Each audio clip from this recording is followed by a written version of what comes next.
I'd like to give you a sense of my book, The Pope and Mussolini, by saying something about a scene that comes near the end of my story.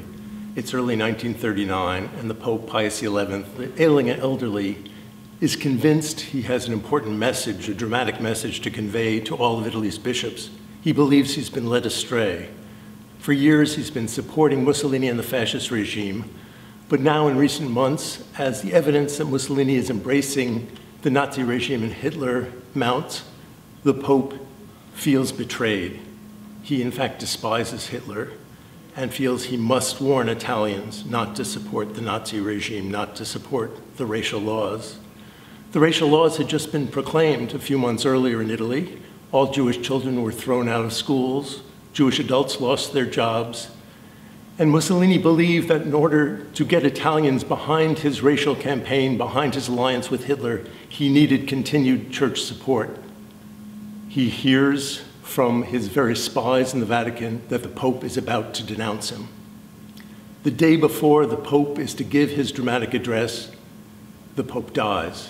The timing is suspicious.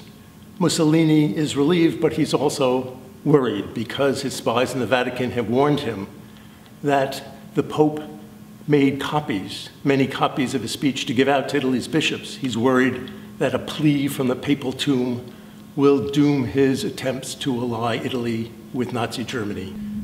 Mussolini turns to the one man in the Vatican he thinks can help him, Cardinal Secretary of State Eugenio Pacelli, a man who in the past has helped him when the Pope has threatened to lash out against the fascist regime. He gets word to Secretary of State Cardinal Pacelli asking him to destroy all copies of the speech. What happened, we now know because of the recent opening of the Vatican archives, which tell the story of how Pacelli and the men around the Pope in these dramatic months prevented him from lashing out against the fascist regime and against Hitler. It's a story I tell in my book, The Pope and Mussolini.